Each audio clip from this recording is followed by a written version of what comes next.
ناظرین، حضرت آدم علیہ الصلاۃ والسلام اور آپ کی زوجہ حضرت حوا اس کائنات میں سب سے پہلے انسان تھے۔ ان دونوں سے پہلے اس دنیا میں کوئی انسان نہ تھا اور انسانوں کی نسل ان دونوں سے ہی چلی ہے۔ اس لیے یہ دونوں حضرت آدم اور حضرت حوا تمام انسانوں کے ماں باپ ہیں۔ حضرت آدم علیہ الصلاۃ والسلام کے 40 بچے تھے اور آپ کی نسل میں اللہ پاک نے اتنی برکت دی تھی کہ آپ کے انتقال کے وقت زمین پر آپ کی اولاد، پوتوں اور نواسوں سب کو ملا کر ٹوٹل 40,000 انسان موجود تھے۔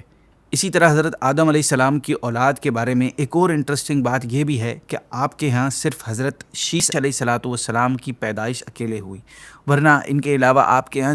جب بھی اولاد ہوتی تو ایک لڑکا اور ایک لڑکی ساتھ پیدا ہوتے۔ اور حضرت شیس علیہ السلام کا معاملہ ایسا کیوں ہوا، اس کا ریزن کیا تھا، اینڈ میں ریویل ہوگا۔ حضرت آدم علیہ السلام کی اولاد میں سے سب سے پہلے قابیل اور اکلیمہ پیدا ہوئے، پھر 1 سال بعد ہابیل اور لیودا پیدا ہوئے۔ اس ٹائم میں صرف حضرت آدم علیہ الصلاۃ والسلام ہی کی فیملی تھی، تو ان کے یہاں نکاح کا یہ سسٹم تھا کہ جو لڑکا لڑکی ایک ساتھ پیدا ہوتے ان کا آپس میں نکاح نہیں ہو سکتا، بلکہ ان کا نکاح دوسرے پیئر والی لڑکا یا لڑکی کا اس کے ساتھ ہوتا تھا۔ تو اب اس لاء کے مطابق ہابیل کی شادی اکلیمہ سے اور قابیل کی شادی لیودا سے ہونی تھی، کیونکہ قابیل اور اکلیمہ ساتھ پیدا ہوئے تھے، اور اسی طرح ہابیل اور لیودا بھی ساتھ پیدا ہوئے تھے، لیکن قابیل نے اس لاء کو، اس شرعی قانون کو ماننے سے انکار کر دیا، کیونکہ قابیل کی بہن اکلیمہ زیادہ خوبصورت تھی، اسی لیے قابیل چاہتا تھا کہ وہ اکلیمہ سے ہی شادی کرے۔ جب حضرت آدم علیہ السلام نے یہ معاملہ دیکھا تو آپ نے قابیل کو سمجھایا اور فرمایا کہ بیٹا ایسا نہیں ہو سکتا، کیونکہ اکلیمہ تمہاری بہن ہے اور وہ تم پر حرام ہے، اور یہ اللہ ہی کا حکم ہے، اسی لیے اکلیمہ کی شادی حابیل سے ہوگی، تم سے نہیں۔ اس معاملے کی وجہ سے قابیل کے دل میں حابیل کے لیے حسد پیدا ہو گیا، اور وہ حابیل سے دل ہی دل میں جل رہا تھا، اسی لیے وہ حضرت آدم علیہ السلام کی نصیحت نہ سمجھا اور الٹا اپنے والد سے بدتمیزی کرنے لگا اور کہنے لگا کہ آپ جھوٹ کہہ رہے ہیں، معاذ اللہ، اللہ نے ایسا کوئی حکم نہیں دیا، بلکہ یہ آپ کی اپنی ہی رائے ہے، اور آپ حابیل کو زیادہ لائک کرتے ہیں، اسی لیے آپ اس کی فیور کر رہے ہیں۔ جب حضرت آدم علیہ السلام نے دیکھا کہ قابیل کسی بھی طرح ان کی بات ماننے کے لیے تیار نہیں ہے، تو آپ نے فرمایا کہ اگر تمہیں ایسا لگتا ہے کہ یہ اللہ پاک کا حکم نہیں ہے اور میں جھوٹ کہہ رہا ہوں اور حابیل کی فیور کر رہا ہوں، تو تم دونوں اللہ کی بارگاہ میں اپنی اپنی قربانیاں پیش کرو، جس کی قربانی قبول ہو جائے گی وہ اکلیمہ سے شادی کر لے۔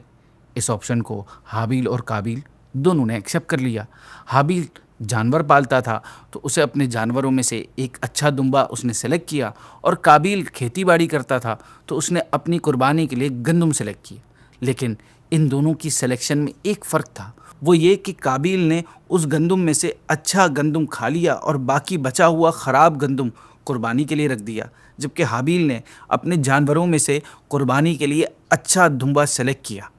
اب اللہ پاک کی طرف سے فیصلہ آیا، اور کس کی قربانی قبول ہوئی یہ بتانے سے پہلے آپ کو تصویر کی دوسری سائڈ دکھاتا ہوں۔ وہ یہ کہ قابیل نے اپنے والد حضرت آدم علیہ السلام کی طرف سے دیے گئے آپشن کو ایکسیپٹ تو کر لیا تھا، لیکن اس کے دل میں کچھ اور ہی چل رہا تھا۔ حابیل نے جب قربانی پیش کی تھی تو اس کی نیت بالکل کلیئر تھی، اور اس نے اپنے دل میں یہ سوچ لیا تھا کہ اللہ پاک کی طرف سے جو فیصلہ ہوگا میں قبول کر لوں گا، لیکن قابیل کی نیت شروع سے ہی خراب تھی۔ اس کے مائنڈ میں یہ تھا کہ اگر میری قربانی قبول نہ ہوئی تب بھی میں اکلیمہ کو نہیں چھوڑوں گا اور اسی سے شادی کروں گا، یعنی اس کا قربانی کا ارادہ تھا ہی نہیں، وہ بس ایک فارمیلٹی پوری کر رہا تھا، شاید اس کا چانس لگ جائے۔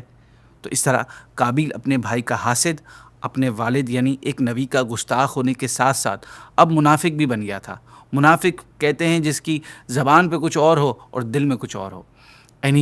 اب وہ گھڑی آ گئی تھی جس کا قابیل، حابیل اور حضرت آدم علیہ السلام کو انتظار تھا، اور اللہ پاک کی طرف سے فائنل ڈیسیجن آنے والا تھا۔ اب یہ پتہ چلنے والا تھا کہ کس کی قربانی قبول ہوتی ہے اور کس کی مردود، کون حق پر ہے اور کون باطل پر، کون صحیح ہے اور کون غلط۔ مگر یہ کیسے پتہ چلے گا کہ کس کی قربانی قبول ہوئی اور کس کی نہیں؟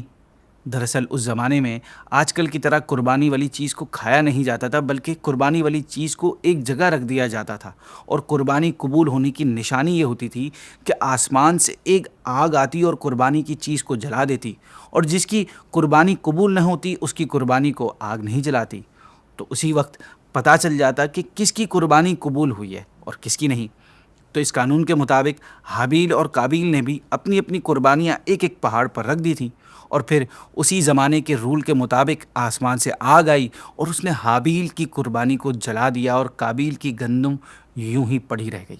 یعنی اللہ پاک نے حابیل کی قربانی قبول فرما لی اور فیصلہ فرما دیا تھا کہ اکلیمہ کی شادی حابیل سے ہوگی، نہ کہ قابیل سے۔ اب جب آسمانی فیصلہ آ چکا تو قابیل کو اپنی ضد چھوڑ دینی چاہیے تھی اور اللہ پاک کے اس فیصلے کو قبول کر لینا چاہیے تھا، لیکن حسد کی بیماری نے اسے ایک فرما بردار بیٹا، ایک ہمدرد بھائی اور ایک اچھا مسلمان بننے کے بجائے حق اور صحیح راستے کا دشمن بنا دیا تھا، اور اس نے اس دشمنی کی وجہ سے اللہ پاک اور اس کے پیارے نبی کا حکم انکار کر دیا تھا، اور مزید یہ کہ ان کی شان میں گستاخی بھی کر دی تھی، اور پھر حابیل سے کہنے لگا کہ میں اکلیمہ سے شادی تجھ سے ہرگز نہیں ہونے دوں گا اور میں تجھے قتل کر دوں گا۔ حابیل نے قابیل سے صاف صاف کہہ دیا کہ اگر تم مجھے قتل کرنے کے لیے ہاتھ اٹھاتے ہو یا ہاتھ اٹھاؤ گے تو میں تم پر ہاتھ نہیں اٹھاؤں گا، اگر مجھے اپنے آپ کو بچانے کے لیے تمہیں قتل کرنا پڑے تو میں خود قتل ہو جاؤں گا، لیکن تم پر اٹیک نہیں کروں گا۔ حابیل کی اس گفتگو کے بعد بھی قابیل کے پتھر دل پر کوئی اثر نہ ہوا، اور اب وہ باقاعدہ پلاننگ کرنے میں لگ گیا کہ اپنے بھائی حابیل کو کیسے قتل کیا جائے۔ قابیل نے حابیل کو مارنے کا ارادہ تو کر لیا تھا، لیکن اس کو قتل کرنے کا کوئی طریقہ سمجھ نہیں آ رہا تھا، کیونکہ یہ کام دنیا میں پہلی بار ہونے جا رہا تھا۔ اس کی کوئی مثال نہیں تھی، کوئی اگزامپل نہیں تھی، یہ دنیا میں پہلا قتل ہونے جا رہا تھا۔ پھر ہوا کچھ اس طرح کہ شیطان قابیل کے سامنے ایک جانور کی شکل میں آیا اور اپنے ساتھ ایک جانور بھی لایا۔ اس نے قابیل کو ٹیچ ایسے کیا کہ اس نے اپنے ساتھ لائے ہوئے اس دوسرے جانور کا سر ایک پتھر پر رکھا اور دوسرے پتھر سے اس کا سر کچل دیا، جس سے وہ جانور اسی وقت مر گیا، اور اس طرح قابیل نے قتل کرنے کا طریقہ سیکھا۔ اب قابیل کو موقع کی تلاش تھی کہ وہ بالکل اسی طرح آسانی کے ساتھ اپنے بھائی کو قتل کر دے۔ اسے یہ موقع اس وقت ملا جب ایک دن حابیل اپنے جانوروں کی دیکھ بھال کرتے ہوئے تھک گیا اور وہ ایک درخت کے نیچے آرام کرنے کے لیے سو گیا۔ جب قابیل کو یقین ہو گیا کہ اس کا بھائی سو چکا ہے تو وہ چپکے سے اپنے بھائی کے قریب گیا اور اس نے ایک بڑا پتھر اٹھایا اور انتہائی بے دردی سے حابیل کا سر کچل دیا، اور یوں قابیل تاریخ انسانی کا سب سے پہلا قاتل بن گیا۔ ناظرین، قابیل نے اپنے بھائی کو قتل تو کر دیا، لیکن اب وہ ایک مشکل میں پھنس گیا۔ وہ یہ کہ اسے سمجھ نہیں آ رہا تھا کہ وہ حابیل کی ڈیڈ باڈی کا کیا کرے، کیونکہ یہ سب سے پہلا قتل تھا اور قابیل کو اس بارے میں کسی قسم کی نالج تو تھی نہیں، لہٰذا وہ مارا مارا اپنے بھائی کی لاش کو ایک تھیلے میں ڈال کر اپنی پیٹھ پر لیے گھوم رہا تھا۔ وہ باڈی کو کہیں چھوڑ اس لیے نہیں رہا تھا کیونکہ اس کو درندوں کا خوف تھا کہ کہیں اس کی لاش کو چیر پھاڑ نہ دیں۔ یہ بھی کتنی عجیب بات ہے کہ خود زندہ انسان کو مار دیا اور اب اس کی لاش کی فکر ہے کہ کوئی اسے درندہ نقصان نہ پہنچائے۔ اس لیے وہ اپنے بھائی کی لاش کو 40 دن یا 40 سال تک لیے پھرتا رہا، یہاں تک کہ تھک گیا۔ پھر اللہ پاک نے 2 کووں کو بھیجا اور ان میں سے ایک کوے نے دوسرے کوے کو مار دیا، اور پھر اس پہلے کوے نے اپنی چونچ سے اور اپنے پاؤں سے زمین سے مٹی ہٹانا شروع کی اور ایک کھڈا بنایا، اور اس مرے ہوئے کوے کو اس کھڈے میں ڈال کر اوپر سے دوبارہ مٹی ڈال دی۔ اس طرح اللہ پاک نے ایک کوے کے ذریعے تمام انسانوں کو سکھا دیا کہ جو لوگ مر جائیں ان کی ڈیڈ باڈی کو زمین کے اندر دفنانا ہے، لہٰذا قابیل نے بھی اپنے بھائی کو ایسے ہی زمین میں دفنا دیا۔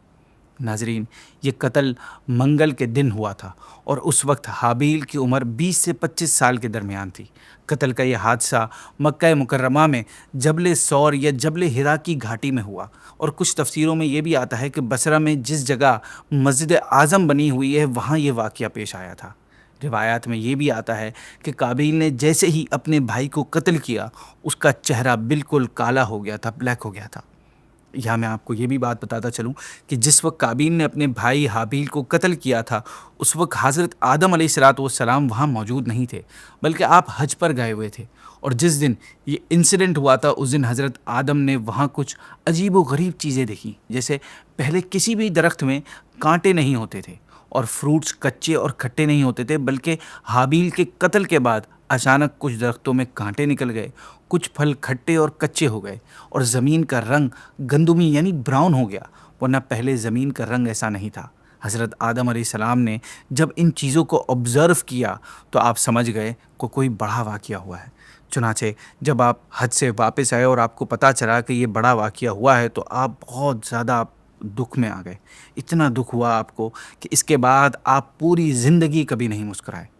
تفسیر میں یہ بھی آتا ہے کہ پہلے درندے اور پرندے حضرت آدم علیہ السلام کے ساتھ مانوس تھے، یعنی درندے اور پرندے انسانوں کے پاس اور قریب رہتے تھے، ان کے ساتھ مل کر رہتے تھے، لیکن جب قابیل نے حابیل کو قتل کر دیا تو وہ پرندے فضا میں چلے گئے اور درندے جنگلوں میں چلے گئے۔ یہ بھی آتا ہے کہ جب قابیل قتل ہو گئے تو 7 دنوں تک زمین میں زلزلہ رہا۔ حضرت آدم علیہ السلام نے شدید غصہ ہو کر قابیل کو اپنے دربار سے نکال دیا اور وہ بد نصیب اکلیمہ کو ساتھ لے کر یمن کی سرزمین ادن میں چلا گیا۔ وہاں ابلیس اس کے پاس آ کر کہنے لگا کہ حابیل کی قربانی کو آگ نے اس لیے نہیں کھایا کہ وہ آگ کی پوجا یعنی عبادت کیا کرتا تھا، لہٰذا تو بھی آگ کی مندر بنا کر آگ کی پوجا کر۔ چنانچہ قابیل وہ پہلا شخص ہے جس نے آگ کی عبادت کی، اور یہ زمین پر پہلا شخص ہے جس نے اللہ پاک کی نافرمانی اور سب سے پہلے زمین پر ناحق خون کیا، اور یہی وہ پہلا مجرم ہے جو جہنم میں سب سے پہلے ڈالا جائے گا۔ اس کا انجام یہ ہوا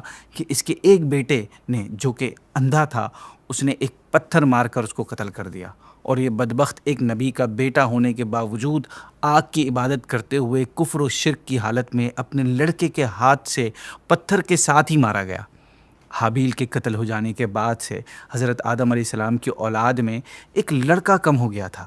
تو پھر اللہ پاک نے آپ کو 5 سال بعد ایک بیٹا عطا فرمایا جن کا نام حضرت شیس علیہ السلام تھا۔ آپ علیہ السلام کی ولادت کے وقت حضرت آدم علیہ السلام کی عمر 130 سال کی ہو چکی تھی۔ اللہ نے ان کو بھی نبی بنایا۔ ہمارے پیارے آقا صلی اللہ علیہ وسلم انہی یعنی حضرت شیس علیہ السلام کی اولاد ہی میں سے ہیں۔ ناظرین، یہ تھا قصہ اس دنیا پر سب سے پہلے انسانی دشمن کا، جس کی دشمنی نے اس سے بھائی کا قتل کروا دیا۔